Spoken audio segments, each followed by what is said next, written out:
Now, Dave has, no doubt with good purpose, but unfortunately also planted himself right in front of a lot of you.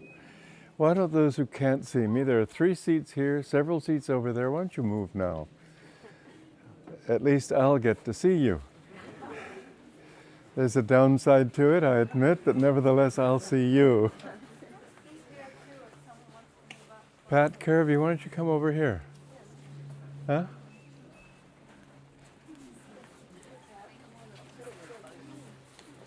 Pat, give me your hand.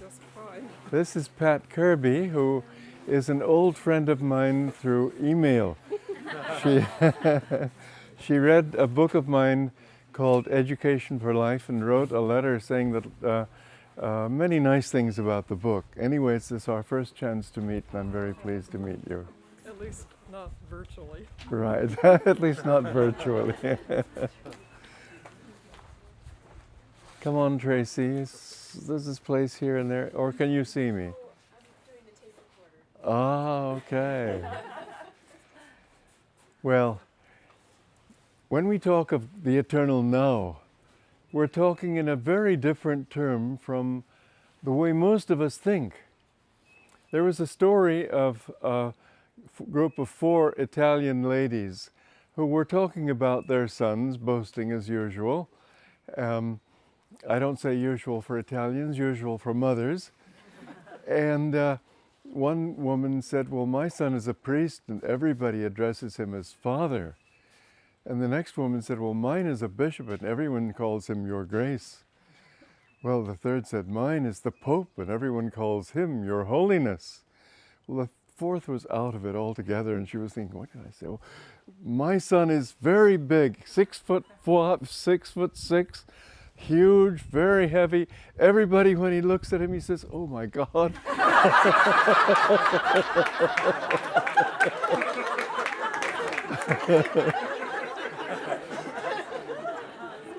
And so our tendency is to think big, biggest, and so on. But in reality, everything is right here, everything is right now.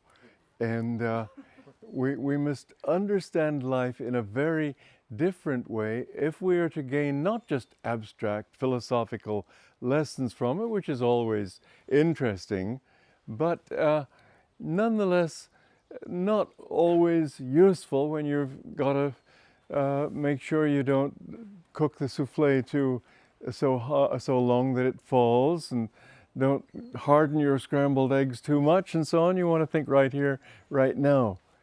Nonetheless, the truth is that that eternal now is also here. And the more we can draw on that eternal presence, the more we find that everything we do can be done well. You'll find that the more that you can attune yourself to divine inspiration, the more, wherever you are, you don't think in terms of, oh, when will I find God? Or someday. I've met many people in India who say, well, someday I'll retire, then I'll spend my time meditating. What a waste of a life. I met somebody in Vancouver who was a very rich man, and he said, well, my life begins when I come home from my work. I can close the door on my meditation room and I can pray to God. And I thought, why waste all those hours till you get home? Can't you pray to God where you are? Isn't God always with you? Can't you be in a state of devotion even while working and making all those millions? What do they mean otherwise? Whether you have millions, whether you have nothing, doesn't really mean anything. It's all God's anyway. You're just taking from God here and putting him here. It doesn't make any difference. But the fact is that if you can think of God all the time, that is a kind of meditation. Yes, we need to meditate too, because otherwise it's only affirmation and you pretty soon forget him altogether. So we need time for God in silence, in prayer. But we should take that outwardly. And God gives us this illusion that all is linear.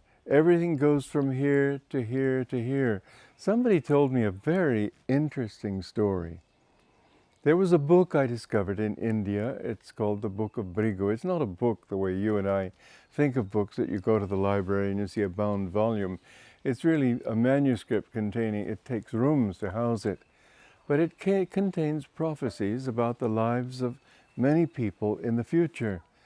And I went to this thing, and it was fascinating because it told me things about myself I didn't even know. It said, for example, he has 2 brothers, but a living sister isn't possible for him. It's not in his karma, although one will die in his mother's womb. Well, I'd never heard of my mother having a miscarriage, so when I went home, I asked her, and she said yes, she'd had one. Fascinating. It said that in 2 months, within 2 months, he will leave for his country, America. And in fact, it turned out that I had to go back to America within 2 months.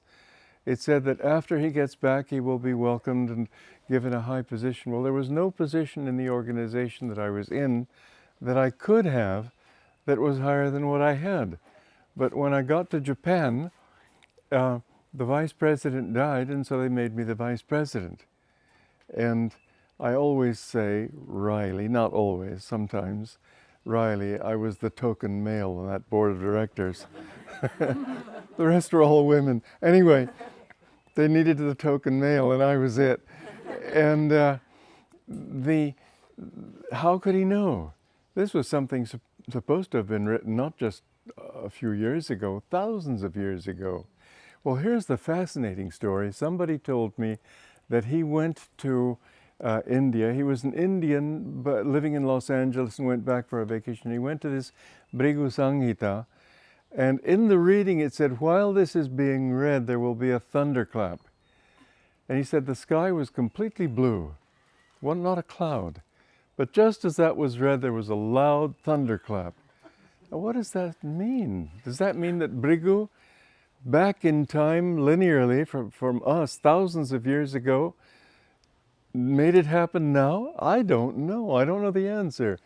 But I do know that all saints have declared that God is here and now, that there's really no time in God. Everything goes in a circle. It's like a pendulum which swings forward and backward. Everything in the universe is dual. God was one. And when he created the universe, he had to do it by producing the illusion of duality. One of the exciting, when I write books, yes, I do it to help other people, I hope, but the person I'm really helping is me. And it's so exciting for me to come upon some way of understanding something that I'd never thought of before. To me, it's really an adventure. And I thought, how can duality, how can vibration, which scientists also say everything is in a state of vibration, but how can vibration produce the illusion of everything we see? I mean, this chair that you're sitting on, which I hope doesn't get too hard, but nonetheless it feels hard compared to your body can't sink through it. Why? It's really it's only vibration of energy. That's what science says. Yogis long ago said that. And they said that energy is a vibration of thoughts, and that thoughts are a vibration of still consciousness, the unmoving consciousness of God. And that God brought everything into manifestation out of his own mind. And I was thinking, now how is it possible, though, that vibration should make things seem so solid, so real? Your body doesn't sink into the chair simply because it's a different vibration. But both are only vibrations. There's more space in your body than there is substance. There's as much space, relatively speaking, as there is between the stars in outer space. It seems inconceivable, but if you could remove all the space in your body from it, you would sink to a little dot so small it might not even be visible. It would have the same weight, but it would be so small because there's so little substance there. And then even that substance is insubstantial, because it too is energy in a rate of vibration that seems solid. And I was thinking, now how is it possible how can I get this point across to people? Well, it isn't a literal thing, but it gives you some idea that if you have the tines of a tuning fork, for example, moving fast enough, they look solid, don't they? You have a propeller. and it's going fast enough, it looks quite like a solid disk. That's not a very scientific explanation, but it'll do, because it gives you the understanding how movement, or even an illusion of movement, can give an illusion of reality, of substance. Nothing really is substantial.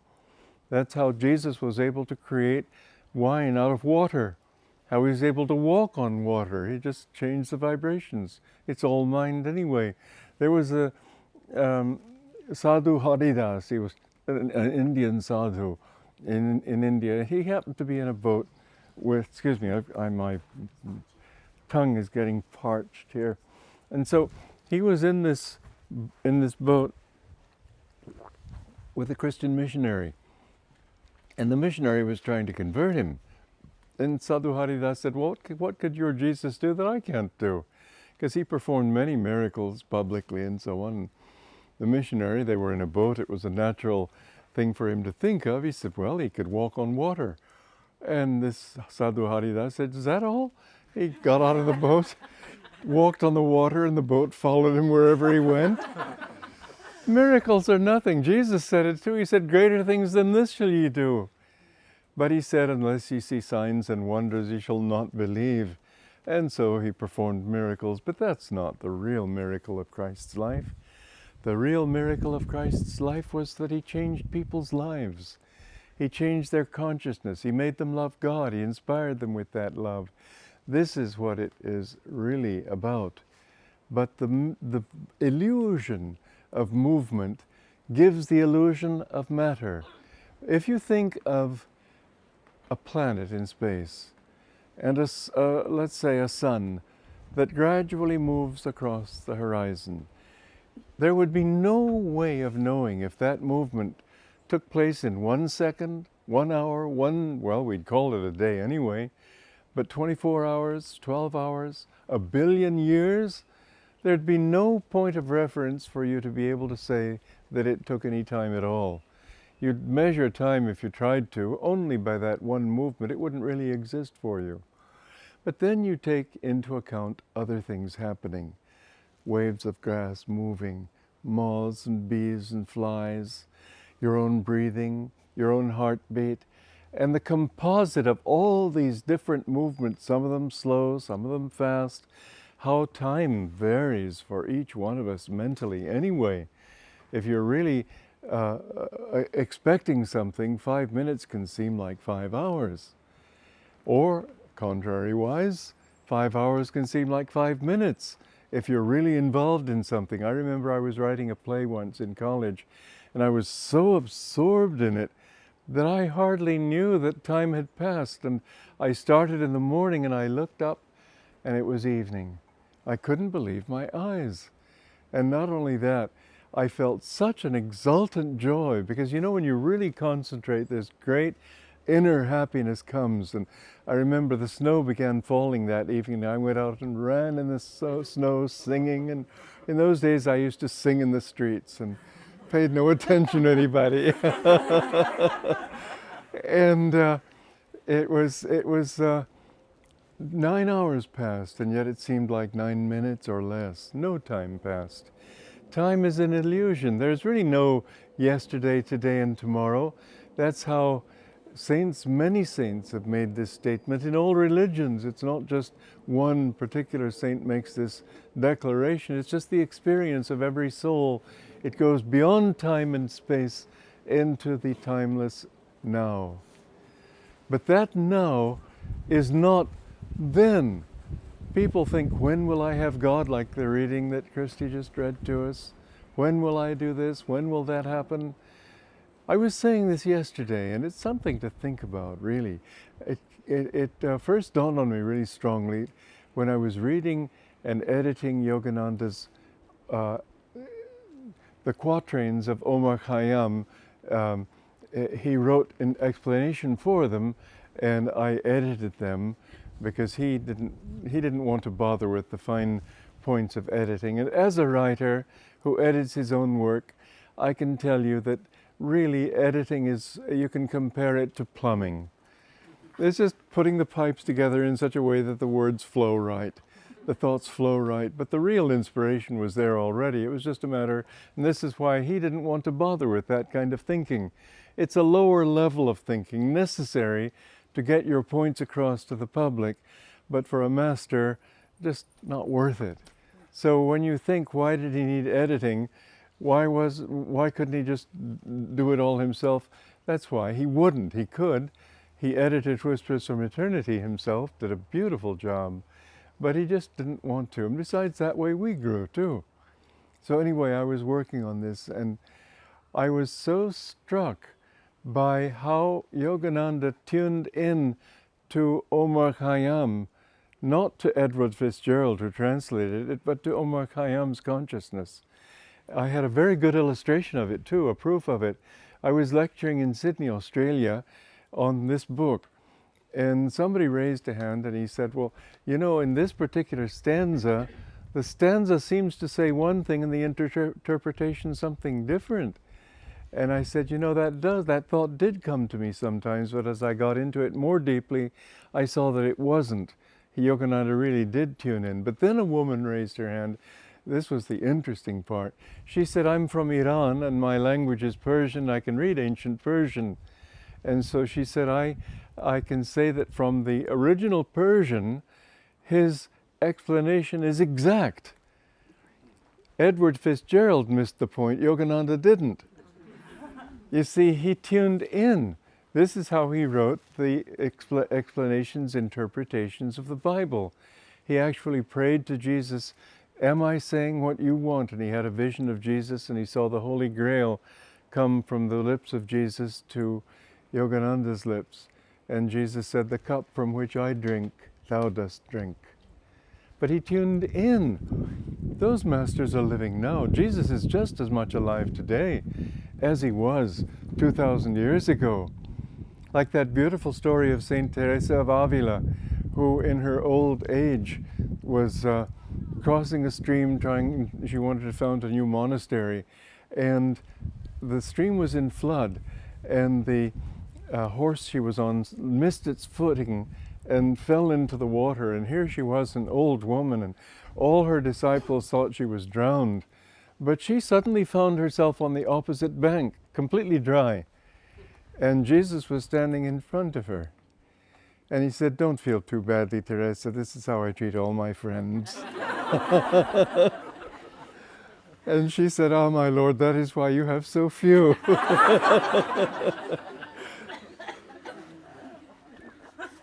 But those masters are there always. You're there always. And the one that I was going to speak about, fascinating thing in Yogananda's explanation of Omar Khayyam, was a statement that is very difficult to understand, but Yogananda showed that it meant that many who are manifested into this day of Brahma, this day of creation, many who come into this day at the beginning of the day of Brahma, at the end of the day of Brahma, billions of years later, are still wandering in delusion. That's a bit scary. To think we've been wandering in delusion for so long, because every life seems so real. You see this beautiful little innocent babe. Innocent? Well, never mind. Who knows what he's done? Yogananda picked up a little baby once that somebody put into his arms, and he nearly dropped it. He said, I could see that this was the soul of a murderer in that little form that seemed so innocent. But you're born, as Wordsworth put it, trailing clouds of glory. But it's not only glory, unfortunately. It's everything you've done that makes you so different that here we are, so many people in this world, 2 eyes, a nose, a mouth. What can you do with that? And yet the variety is just incredible. Everybody in some way looks different. And if you can't see difference, look closely into the eyes and you'll see there's individuality in everyone. God has expressed himself uniquely in each person. And God has a unique song to sing through each person. And however long it takes you, when you wake up, you'll think it was yesterday. It'll be as if it was nothing. But when you wake up, you'll see that I've always been with you. As St. Augustine said, thou hast made us for thyself, and our hearts are restless until they find their rest in thee. We have come from that, and sooner or later we have to return to that. But it's so easy for the mind to get caught up in things. I mean, there's so much fascination in this world. It takes 5 to 8 million lifetimes, according to the Indian scriptures, to reach the human level. And even from that level, you can fall back if you live badly enough. But on the whole, normally, you'll keep going. But think, once you become a human being, you have the intelligence to become fascinated in so many things, and so people do. Stamp collecting and, I mean, all the things people can get involved in. I was once playing chess with one of my brother monks, and Yogananda wanted to call the monk, and they said, he said, where is he? And the man said, he's playing chess with Walter. And Yogananda said, oh, what a waste of time. Well, you know, you have to waste time sometime, but the fact is we're on a treadmill, and we keep moving, we think we're working hard, and you're not going anywhere. What are you doing? The pendulum's going left, and then it's going right. And you watch a football game, and you think, oh, hooray, the Orioles won, hooray, and tomorrow the Orioles lose, oh, too bad. And it goes on and on and on. Hope you didn't dislike what I said. I mean,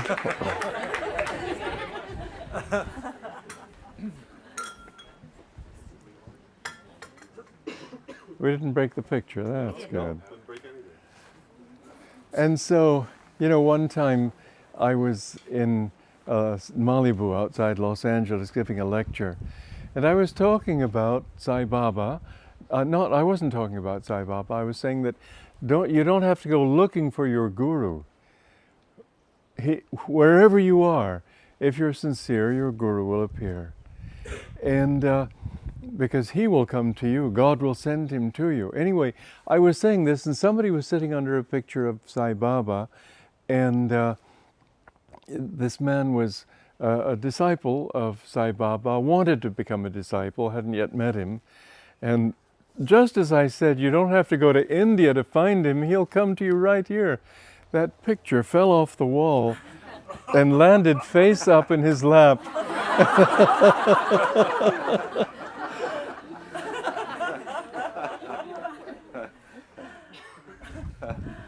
When you can live more understanding that everything you want is already here, everything you hope for is already yours. It's important. Jesus said, pray believing, but it's a fact. If you really do believe, it's already yours. It's just a question, because you're still in delusion and think things take time, you've got to work for it. But whatever is yours is already yours. That doesn't mean you can sit back and wait for it to come. It doesn't happen that way. But if you put out the energy, it will come. It cannot but come. And this is true also in inspiration. People think when they're looking for inspiration or trying to find success, they've got to go here or go here. And it's not a pendulum swinging. It's not as if, for example, that if the pendulum toward unhappiness, and mind you, the law of duality is that for everything there's an opposite. For every joy there's a sorrow. It's just the rule of life. For every up there's a down. It's the way this universe was able to be manifested. But if you think that way, and you think that, oh, when the pendulum moves this way, I'm suffering. I don't want suffering, so I'll go more toward joy, more towards pleasure, more towards... You push the pendulum further and further, what's it going to do? Just swing that much further the opposite way. It's inevitable. Now, if you can understand that what you really are looking for is in the center, and this is the truth. For example, when I write music, I don't try for it. I get a very clear picture of what I want, and then I say, well, God, give me something that says that, and I open myself to it, and within a second it's there. We'll be singing you a song later called Cloisters, and it was like that. It was a series of pieces of music that I wrote on the basis of the Amalfi Coast in Italy, and there was a monastery there which was now a tourist attraction. So I wanted to write something that was like a monastery, but nonetheless it isn't still a monastery. So I'd have to introduce another kind of mode of music than just normal monastic kind. And so anyway, with that thought, I wanted it to be inspiring, but not so inspiring that tourists would necessarily get out of their normal mode, which is sort of curiosity more than devotion. So with these thoughts, I said, well, God, give me that melody. It's really interesting how it came. Because the first notes, and I didn't think this through until later, but later I looked back and I saw, yeah, that's how it worked. The first notes were Gregorian style. Long I've called you, my Lord, long I've called you. Many years I have longed for your sight. Then it came out of the monastic mode, and just a little bit. Bathe the darkness with tears of devotion. What is it? Yeah. Bathe the darkness with tears of devotion. Now that tears is out of the Gregorian mode. See, the Gregorian chant wouldn't go la la la la la la. That takes it out. La la la la. Then I have to repeat that. Offered candles in prayer to your light. Now what is the modern mode? It would almost inevitably go, how much longer, friend? Sheer emotion, it wouldn't have worked at all. So I had to rein it in. I could feel that was not divine inspiration. I could feel that there was some habit there, of custom of other kinds of music and so on that wanted to pull it up there, but then this divine inspiration reined it in. And so, instead of how much longer, friend, it was how much longer, friend, must I cry your name? See, it held it in, and there's much more power. When you get emotion into it, it goes to pieces. You don't have power with shouting and anger. Power comes with control. How much longer, friend, must I cry your name? I am yours, ever yours. Now, how would conventional music end? Always with the tonic. So the normal ending had to be, will you come? Would have killed it. It had to be a melody that took you off into the infinite, into God. And so the melody gave itself to me. I didn't work for it, but I am yours, ever yours, will you come? And you see, it just goes on. This is how anything that you do, if you say, well, God, this is what I need to do, because He's not, if you pray for a good recipe for bread, He's not going to give you a mathematical formula. If you pray for a mathematical formula, He's not going to give you a poem. He'll answer your prayer according to what you ask for. But in any way that you ask, you need to also be clear as to what you want. Most music is vague because it doesn't really have anything to say. Modern classical music virtually has no melody.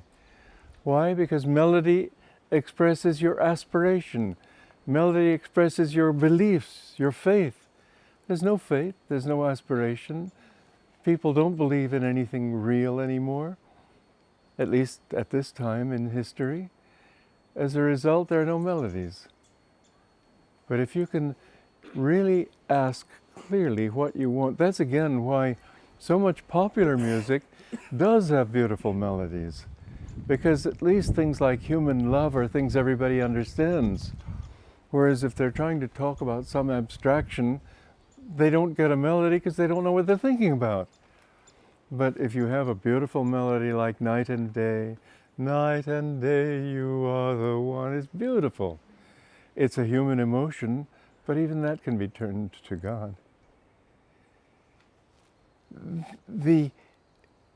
feeling of music is something that if you really know what you want to say, then there's so much to be said. I believe, even though melody is going farther and farther away from music, that melody has to be the future of music.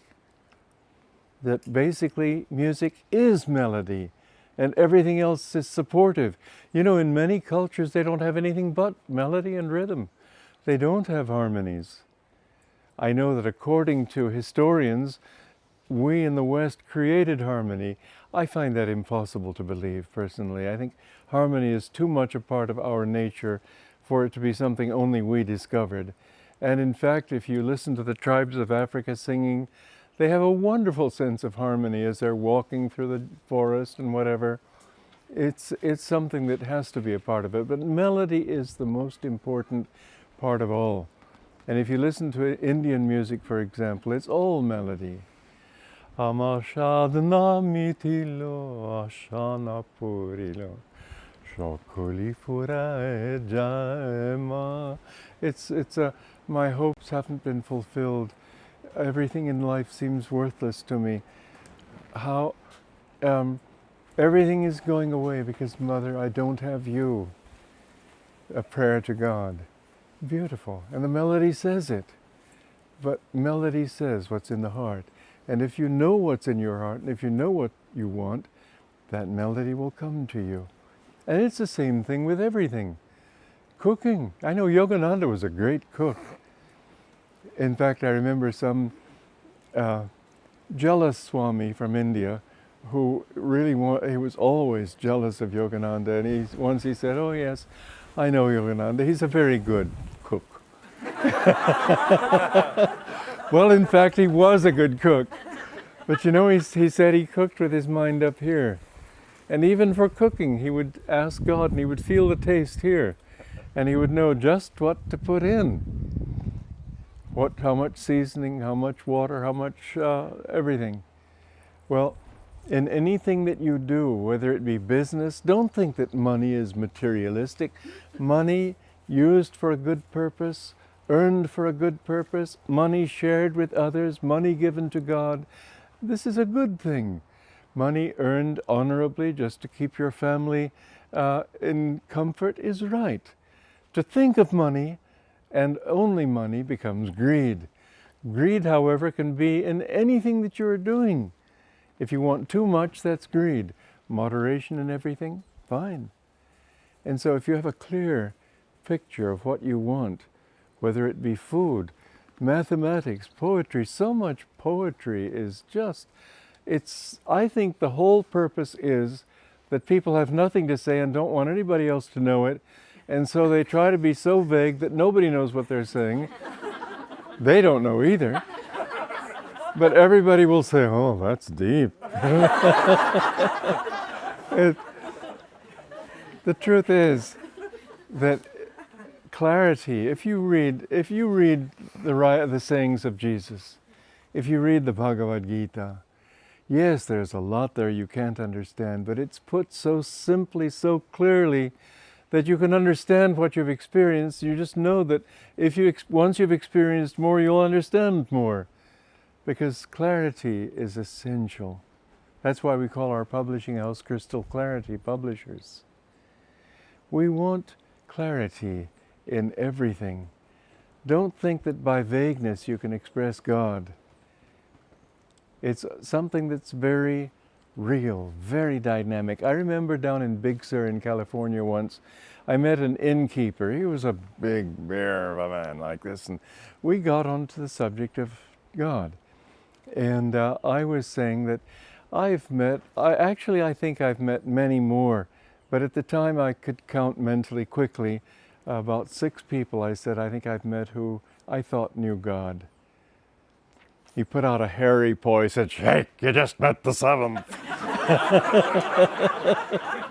Well, even the way he said it made me think, "Oh, no, I don't think so." Truth is clear. Truth is simple. Truth is something you can tune into right away. And I work hard at making what I write clear, because I think I owe it to the poor reader. He's got a hard enough time reading this stuff anyway. Make it as clear and simple as possible. But all this comes from understanding that that reality is right here and right now. You don't have to strain to reach up for it. It's with you. God is always with you. There was this beautiful story of Saint Anthony of the Desert, who for 16 years was praying in a tomb to Jesus. And finally, he appeared to him. And suddenly all these demons and things that were threatening him vanished. And Saint Anthony said, "Lord, where were you all these years?" And Jesus said, "Anthony, I was always with you." And wasn't that the promise of Jesus in the Bible? I am with you always. He's with us right now. You know one thing, one reason people don't like to think this way? They hope he didn't notice. Well, believe me, he does. He's already in your mind before you commit the crime. He's already in your mind before you have that wrong thought or do that wrong deed. He does it through you, that's the truth. The trouble is that that little part of him that is you hasn't yet caught on as to how these things work, and so you do the wrong thing. But if you can understand that, in fact, give to him. God, it was you who did this. He doesn't mind that, he likes it. But he likes it because when you give it to him, then you give him a chance to come in and help you to think better next time, help you to do better. It's not as if he was gloating over the fact that you punched that guy in the nose. Like a cousin of mine who was a bit of a bully, and my mother said to him, "Why, Eddie, you know, when another boy hits you, you should never hit him back." And he very self-righteously said, "Oh, but Mother, I never hit back. I always hit first."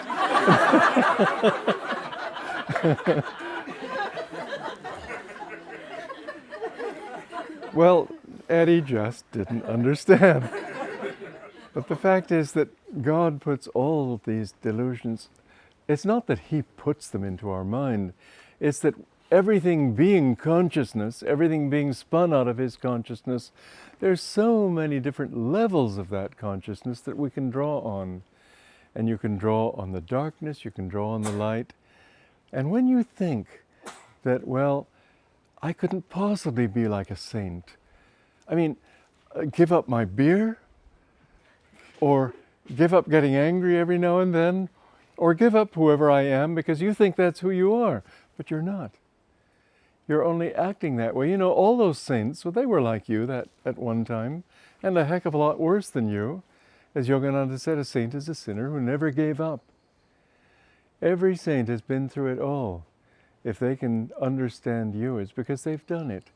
But they've reached the point where they've understood that that didn't give you what at one time they thought it might give. The sense of revenge, how good it feels. And then you get home and you think, I don't know why I feel so unclean. It's because revenge doesn't feel that good. You just think it does. It's because hurting somebody doesn't feel that good because you've really hurt yourself. And it takes a few lifetimes, and a lot of lifetimes, to reach that point where you understand that certain things hurt you more than anyone else. And for your own sake, you give it up.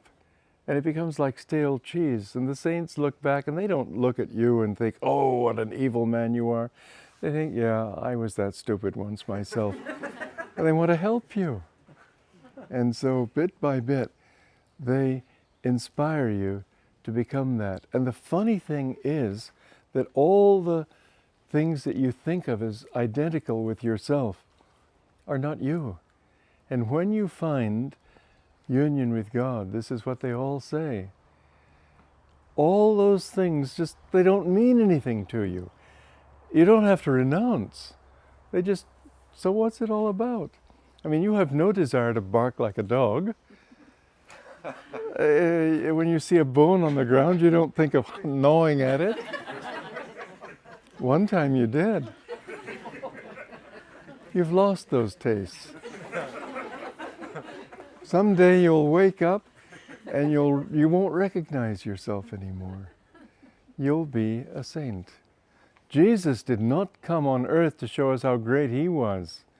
He came to show us how great we can be. He said it himself. All the masters, they don't come to show us, to make us impressed with anything except our own potential. And so I remember one time there was a man in a group of people, and he was pretty drunk. And he was sort of acting very familiar and putting his arm around Master and talking in a very sort of ebullient way, but not with the kind of respect that we would feel. And this Bengali disciple of Master's said to him in Bengali something slighting about this drunk. And Yogananda just looked at him, just a little for a moment sternly, said, "Don't." He respected this person. It was a child of God. And whoever you are and however you are, in fact, I'll never forget an amusing story of one time there was this fundamentalist who was trying to convert him to his church. And Yogananda was trying to say that all is God and there are many ways to God and so on. And finally, Master said, well, because this guy was interpreting everything literally, so Master said, well, think of the story of the Garden of Eden. Satan talking to Eve, the serpent talking to Eve. How can that be? That's surely an allegory. The man said, in those days, serpents could speak. And I've always loved Master's answer. He took his hat off. He said, I bow to the temple of ignorance I behold before me.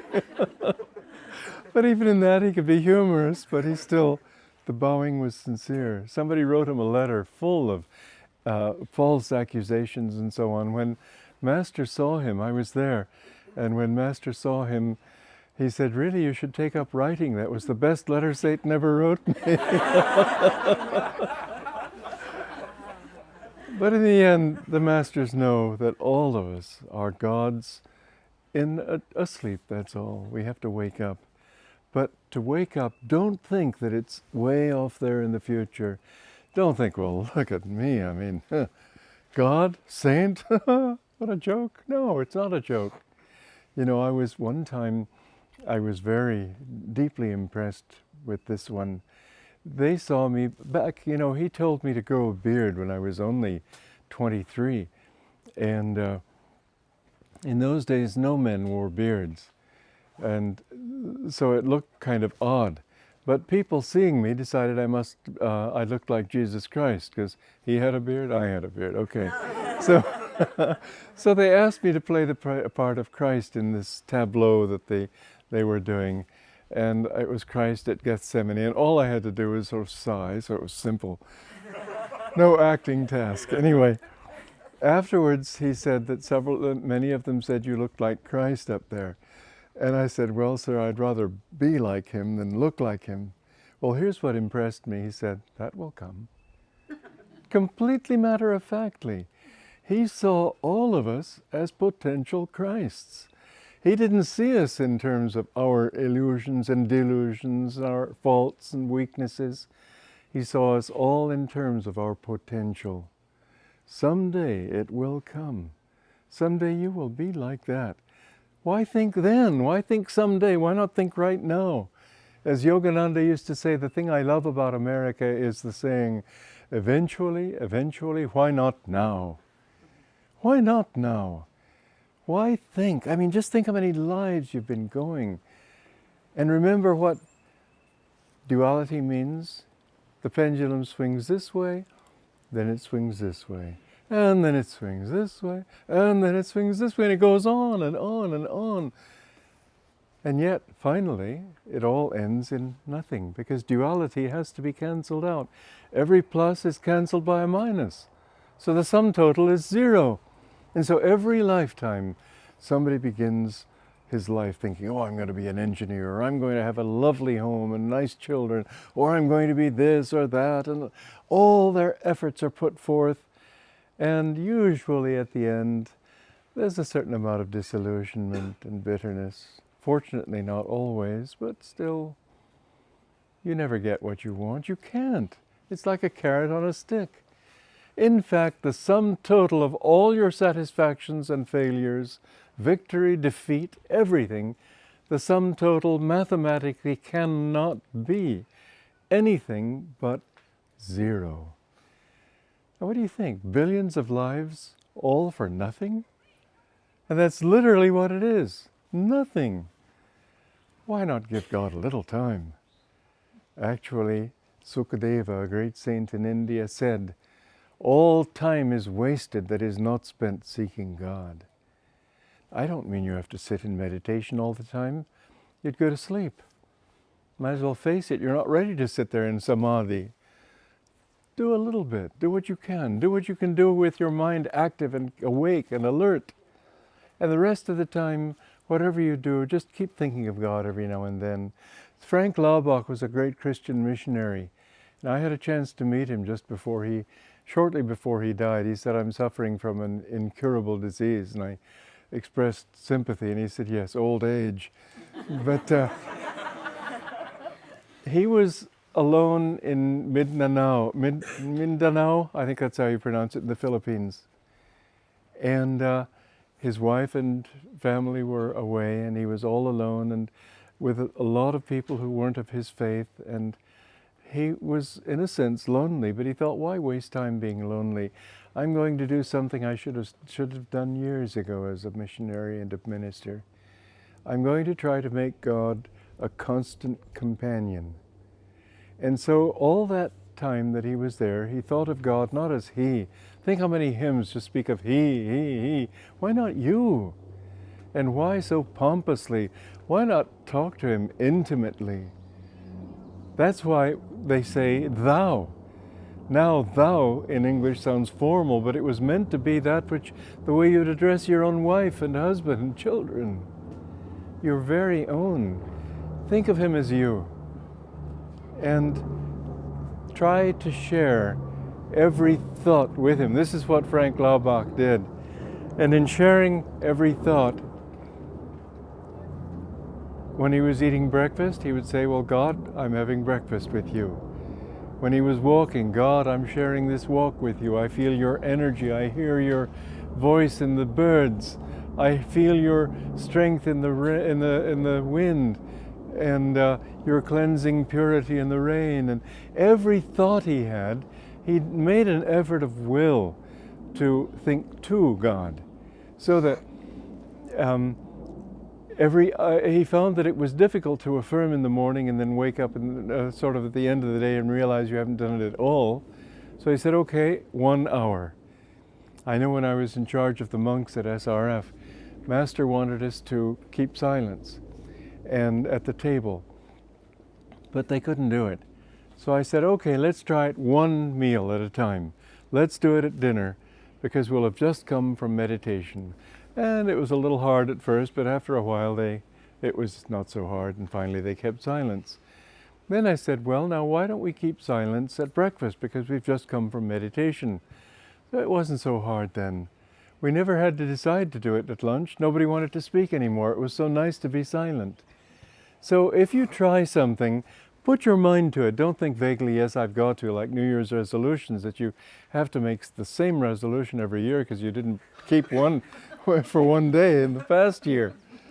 So you, for 1 hour, say, I'm just going to think of God. And it would be good to have it an hour that is not too involving.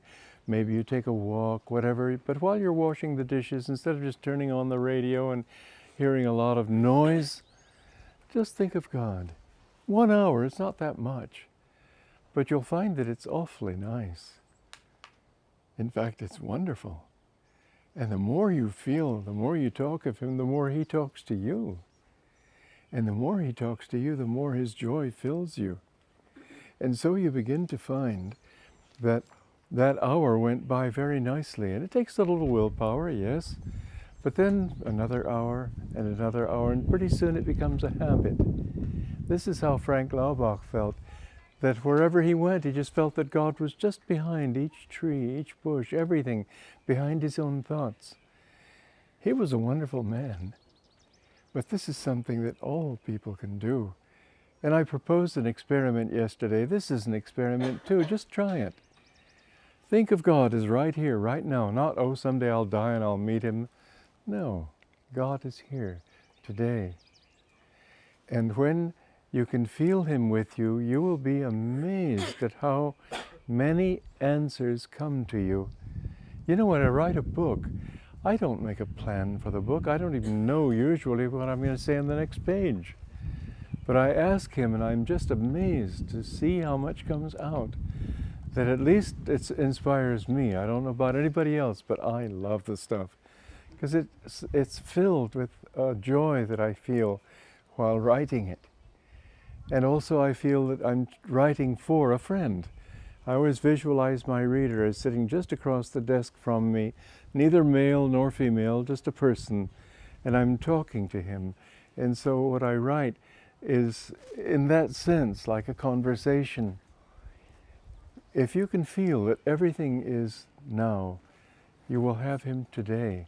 And if you feel it's then, you won't have him until it is now. Because ultimately, to find the infinite and the eternal, you have to realize that that infinite begins in a grain of sand and in an hourglass, as William Blake put it. You have him. You only have to deepen your knowing.